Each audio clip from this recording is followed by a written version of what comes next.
Bab 034. Zidane yang berdiri di belakangnya pun tak dapat menahan diri untuk memeluknya. Ia membalikkan tubuh Via hingga menghadap ke arahnya dan langsung mendekapnya erat. "Menangislah sayang, jangan kau tahan. Masih ada kami yang akan selalu bersamamu," ucap Zidane lembut. Farah dan Sam yang duduk di belakang mereka pun ikut mengangguk meskipun Via tak melihatnya. Akhirnya tangis itu pecah. Tangis yang sudah ia tahan berjam-jam. Perasaan yang sudah ia tahan agar tak meledak, akhirnya sampai pada titik lemahnya. Ia menangis sekencang-kencangnya. Beruntung kini mereka berada di ruang VIP di mana hanya ada mereka di lantai itu. Zidane mengusap lembut kepala Via, namun matanya memerah diliputi amarah. "Kalian harus membayar semua ini," sumpah Zidane dalam hati. Farah mendengar sahabatnya menangis pun tak sadar ikut meneteskan air mata. Tangis pilu yang ia dengar juga menyeruak ke dalam hatinya. Bagaimanapun juga, Via adalah sosok kuat dan baik hati yang selama ini selalu membantunya. Tak pernah terpikirkan olehnya melihat Via dalam keadaan seperti ini. Dari setetes air mata, tangis Farah pun pecah. Namun sebisa mungkin ia tak membuat suara, agar Via tak mendengarnya. Ia juga tak ingin Via melihat dirinya lemah. Karena seharusnya tugas Farah saat ini adalah menguatkan Via. Sam memperhatikan gerak-gerik wanita di sebelahnya. Bagaimanapun juga, ia mengikuti perkembangan hubungan kakak dan calon kakak iparnya itu. Halang rintang menghiasi hubungan mereka. Ia pun menatap iba pada kedua orang yang sedang berpelukan itu. Dan untuk meredakan tangis Farah, ia berinisiatif memeluk Farah dan mengusap kepala Farah lembut. "Di mana Han, Kak?" tanya Sam yang sedang duduk di kursi taman bersama dengan kakaknya. "Dia ada di lantai 4 sedang menjaga sekretaris Risa," jawab Zidane tanpa menoleh ke arah Sam. "Risa? Memangnya ada apa dengan Risa?" Sam mengerutkan alisnya. "Dia juga mengalami luka yang cukup parah.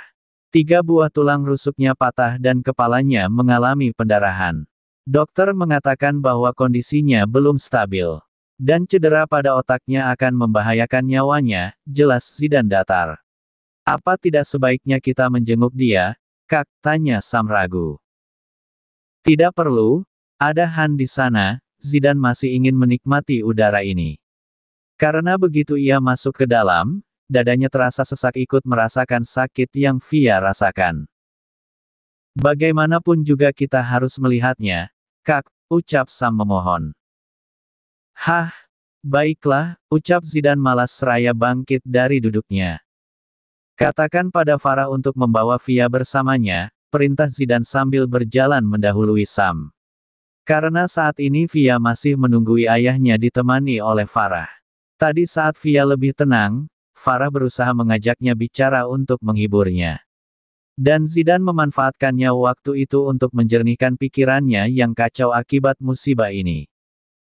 Mereka sampai di depan sebuah kamar VIP di mana kamar itu tertutup rapat. Hening melingkupi ruangan itu. Tak ada yang keluar ataupun masuk. Di ruangan itu terbaring seorang wanita lemah pucat pasi dengan balutan kepala tebal oleh perban. Risa terbaring tak sadarkan diri dan tangannya tengah digenggam oleh seorang pria berambut ikal yang tertidur di sebelahnya. Dia adalah Han. Sam membuka pintu kamar dengan hati-hati agar tak mengganggu penghuni kamar itu. Setelah memasuki kamar semua terdiam, terhenyak oleh pemandangan yang disajikan untuk mereka. Hanya Zidane yang terlihat tenang dengan tatapan datarnya.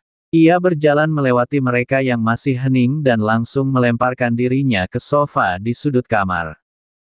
"Sayang," panggil Zidane pada Via sambil melambaikan tangannya.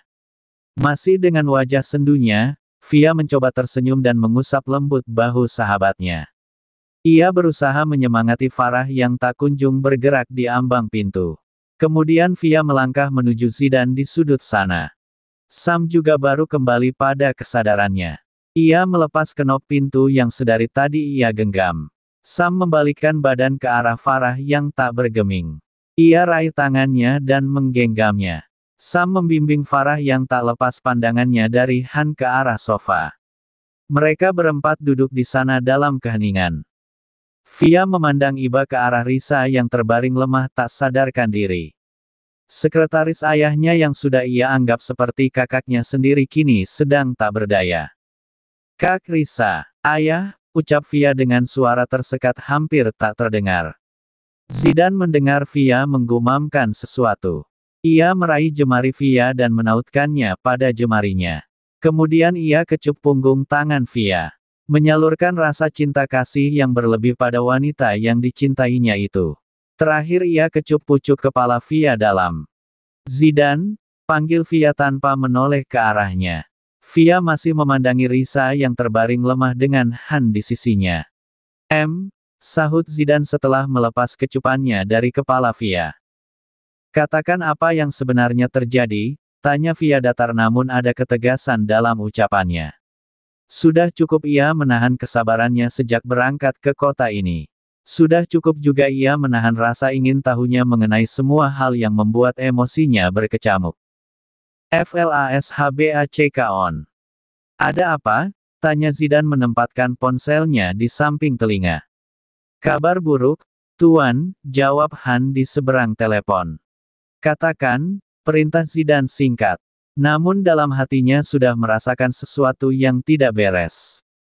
Tuan Danu mengalami kecelakaan saat akan berangkat dari bandara menuju hotel. Dan sudah dipastikan dalangnya adalah adik dari Tuan Danu yaitu, Tuan Bram, jawab Han terdengar tenang. Lalu bagaimana kondisinya saat ini? Tanya Zidane menahan amarah. Tangannya sudah mengepal kuat di samping tubuhnya. Beliau sudah melewati masa kritis, tapi saat ini Tuan Danu dalam kondisi koma, jelas Han. Baiklah. Belum sempat Zidane memberi perintah Han sudah berucap lagi. Maaf Tuan, bisakah saya ke sana sekarang? Maaf jika saya tidak pernah memberitahu Anda, Tuan.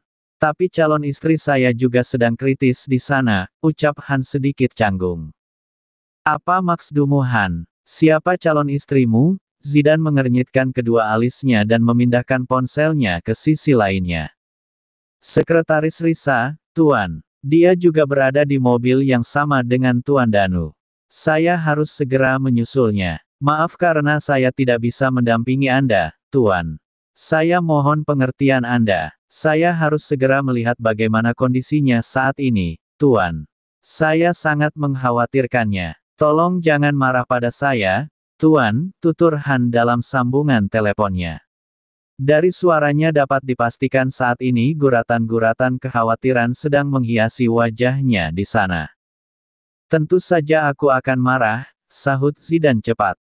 Maaf Tuan, ucap Han dengan penuh penyesalan. Aku marah karena kau bahkan sudah mendahului diriku dan tak pernah mengatakan apapun tentangnya. Sudahlah, lebih baik kau segera berangkat.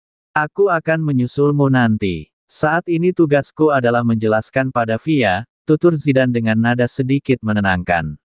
Namun tersembunyi rasa khawatir pada dirinya memikirkan cara untuk menyampaikan semua ini pada wanitanya itu. Maaf dan terima kasih, Tuan. Saya pasti akan menjelaskannya pada Anda setelah kita bertemu di sana. Sebelum berangkat saya akan mengurus segala sesuatunya untuk Anda, ucap Han dan setelahnya mereka mengakhiri panggilan itu. Matanya dipenuhi kobaran amarah yang sangat besar. Benaknya terisi emosi yang sudah membanjiri hati. Ia tersulut oleh kemarahan yang membuat aura di sekitarnya menjadi suram mencekam. Ia menggeram seram, dan tangannya mengepal kuat di samping tubuhnya. Tapi kemudian amarah yang memenuhi matanya berubah sendu saat nama Via terlintas dalam benaknya. Bagaimana nanti dia harus menghadapi Via? Bagaimana ia harus mengurai semua kejadian ini pada kekasihnya itu? Zidane tak sanggup melihat sedikit saja gurat kesedihan hadir di lengkung wajah Via. Belum mengatakan sepatah kata pun, Zidane sudah merasakan dadanya sakit. Bagaimana jika nanti ia mengatakannya langsung pada Via? Karena bagaimanapun juga, hal ini menyangkut ayah dan orang terdekatnya. Zidane sudah mengetahui bahwa Via begitu dekat dengan sekretaris ayahnya itu. Zidane menghela nafasnya panjang. Ia mencoba menetralisir perasaannya yang kacau. Belum selesai berita buruk mengejutkan perihal ayah dari kekasihnya. Han malah menambah beban dalam pikirannya. Entah harus senang atau sedih mendengar berita tentang Han yang sudah memiliki pasangan. Haruskah ia senang karena ternyata adiknya memiliki kesempatan untuk memperjuangkan cintanya pada Farah?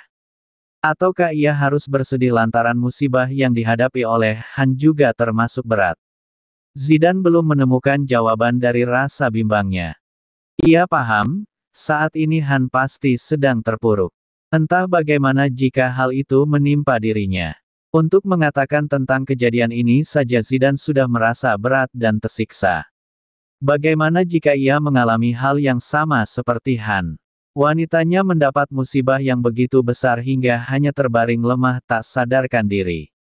Tapi Zidane malas memikirkan ke arah sana. Ia hanya berharap hal itu tak akan terjadi padanya, kelak. Zidane pun berjalan ke arah dalam dengan wajah suram. FLASHBACK off. Jadi ini semua ulah paman? Tanya Via dengan air muka yang sulit terbaca. Benar, apakah yang akan kau lakukan selanjutnya? Aku akan selalu mendukung apapun keputusanmu, ucap Zidane tegas. Meski Via bermaksud untuk balas dendam, Zidane akan tetap mendukungnya. Apapun kehendak Via, sebisa mungkin Zidane akan menjadi orang yang bisa diandalkan olehnya. Walau sebenarnya ia tidak setuju jika Via membalas mereka dengan tangannya langsung. Rasanya Zidane ingin membalas mereka dengan tangannya sendiri. Wajah Via mengeras. Ia menahan amarahnya agar tidak meledak sejadi-jadinya. Ia menatap tajam lurus ke depan, membayangkan wajah lemah tak berdaya ayahnya di ruangan sana.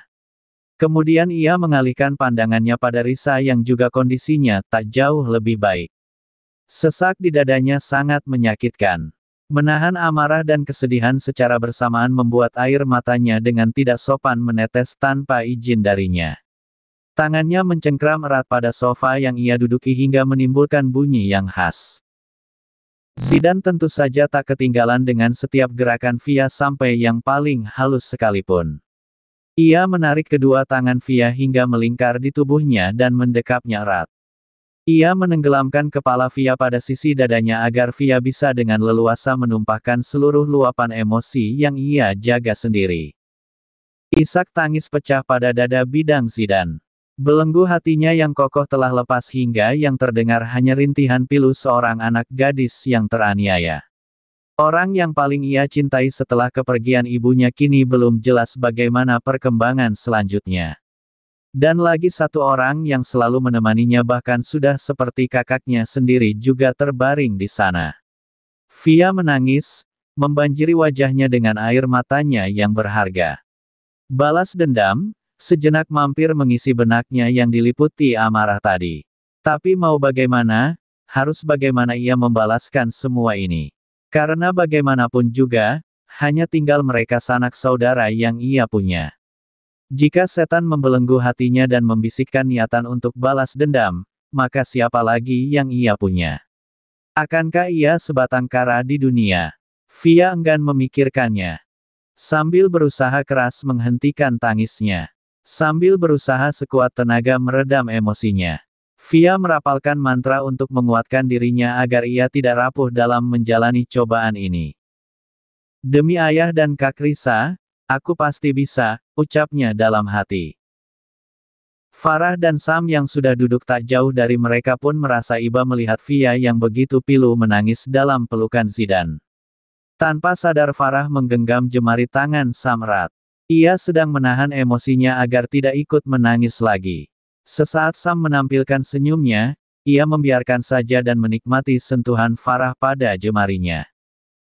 Nyanyian isak tangis Via yang merdu itu terdengar sampai ke telinga Han yang sedang membaringkan kepalanya di sisi ranjang sebelah tubuh Risa. Han menggeliat kecil dan bangkit untuk duduk tegak. Benar saja, tubuhnya langsung mematung saat ia sudah kembali pada kesadarannya. Han melihat ada 4 orang sudah duduk nyaman di sofa di sudut kamar.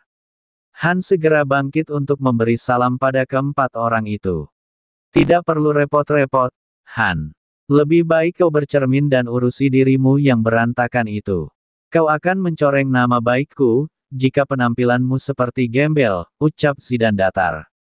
Namun ia menyelipkan gurauan bermaksud supaya semua orang lepas dari beban yang tengah mereka pikul saat ini. Fia menipiskan senyumnya sambil masih berusaha menghentikan tangisnya. Maafkan aku Han. Aku jadi membuatmu terbangun, ucap Fia merasa tak enak hati karena mengganggu waktu istirahat Han. Tolong jangan berkata seperti itu, Nona. Justru saya merasa tidak enak karena sudah melihat saya dalam keadaan seperti ini, jawab Han sungkan. Cepat bersihkan dirimu. Ayo kita bicara di luar, perintah Zidane untuk memutus obrolan di antara Han dan Fia. Terselip nada cemburu dalam ucapannya. Bagaimanapun juga Zidane tidak suka Fia terlihat akrab dengan pria lain. Cek, kakak. Bahkan dalam situasi seperti ini kau masih bisa-bisanya cemburu pada Han, gumam Sam dalam hati. Sam menaikkan sudut bibirnya, ia sedikit merasa lega karena kepiluan yang sempat mengisi ruangan ini sudah mulai menghilang. Farah melirik ke arah tangannya yang menggenggam sesuatu yang hangat. Ia melihat tangannya sudah menggenggam tangan Sam begitu kuat hingga meninggal bekas kemerahan pada tangan pria itu. Wajah Farah merona, pipinya terasa hangat, ia begitu malu saat ini. Dengan cepat ia menarik tangannya ke udara. Kemudian ia melemparkan tatapan tajam pada Sam yang sudah menatapnya dengan senyum yang menjengkelkan. Kau pasti sudah mengambil keuntungan saat aku tidak menyadarinya tadi, tuduh Farah yang merajuk pada tangannya. Dia berucap pelan agar tak terdengar orang lain. Karena ia sedang sangat malu saat ini. Bisa-bisanya dia menyentuh tangan pria gila itu tanpa ia sadari. Sam menahan senyumnya dengan satu tangannya sambil membuang muka. Ia berusaha untuk tidak menertawai Farah yang sedang panik akibat tertangkap sedang menggenggam tangannya bahkan hingga menimbulkan bekas merah. Bisa dibayangkan seberapa kuat Farah menggenggamnya tadi. Kemudian ia memalingkan wajahnya lagi menghadap Farah dengan tatapan serius. Kau yang berinisiatif menggenggam tanganku. Bahkan aku baru mengetahuinya saat merasakan sakit karena genggaman tanganmu begitu kuat. Lihat, tanganku jadi sakit, ucap Sam setengah berbisik sambil menunjukkan punggung tangannya yang memerah. Ia berpura-pura memasang wajah menyedihkan dan kesakitan. Astaga, Farah menutup mulutnya tak percaya melihat ke arah tangan Sam. Maaf, ucapnya lagi lemah merasa bersalah pada Sam dan menundukkan kepalanya. Ia melihat ke arah tangan Sam yang memerah dan tanpa sadar tangannya bergerak menyentuh tangan Sam lagi dengan perasaan bersalah. Sam terkekeh karena berhasil mengerjai Farah. Dan tersenyum menang saat lagi-lagi Farah menyentuh tangannya. Tapi rasa senangnya tak berlangsung lama lantaran Zidane sudah lebih dulu memanggilnya. Sam, keluar. Kita harus bicara, ucap Zidane yang tepat setelah Han keluar dari kamar mandi. Tentu saja suara itu mengejutkan Farah. Secepat kilat ia menarik tangannya setelah sadar sikap lancangnya yang sudah menyentuh tangan Sam lagi. Ia tersenyum canggung kemudian dan memalingkan wajahnya yang sudah menyemburkan semburat merah pada pipinya. Sam tersenyum menang seraya bangkit dari duduknya. Bibir Farah mencibir menatap kepergian Sam yang diiringi Han di belakangnya. Anehnya saat melihat Han, ia tak merasakan sensasi seperti saat pertama kali bertemu dengannya. Malahan tak ada perasaan apapun yang muncul saat ini. Farah menggunakan tatapan menyelidik ke arah punggung dua pria yang pergi menjauh dari jangkauannya. Apakah kau jadi bingung dengan perasaanmu? Suara Fia yang masih setengah terisak menggaung di telinganya. Bodoh. Apakah perasaanku penting saat ini? Lebih baik kita berdoa agar keadaan ayahmu dan sekretaris Risa lekas membaik, ucap Farah seraya menghampiri Fia dan mendudukkan diri di sebelahnya. Iya kau benar, aku sangat berharap tentunya. Karena tanpa mereka, aku tak memiliki siapa-siapa lagi, ucap Fia berubah murung wajahnya. Kau ini bilang apa? Masih ada kami yang akan selalu bersamamu, Fia. Terlebih lagi kau sangat beruntung memiliki orang yang sangat mencintaimu seperti Tuan Zidane itu. Jadi jangan coba-coba lagi berpikir kau akan sendirian, mengerti, ucap Farah tegas. Fia mengangguk sambil mengelap cairan di hidungnya dengan tisu. Dasar jorok. Sudah, sekarang kau lebih baik tersenyum, oke. Aku rindu senyum manismu. Farah mencubit kedua pipi Via gemas. Aduh, sakit Sarah. Via berusaha melepaskan tangan Farah dari pipinya. Di ruangan VIP itu hanya tinggal menyisakan 3 wanita. Di sana terdapat Via dan Farah yang sudah berdiri di tepi ranjang sambil memandangi Risa yang masih terbaring tak sadarkan diri. Tangan Via bergerak menyentuh tangan Risa yang terdapat selang infus. Selang itu terhubung dengan jarum yang menusuk dan membuat lubang sangat kecil pada kulitnya yang rapuh.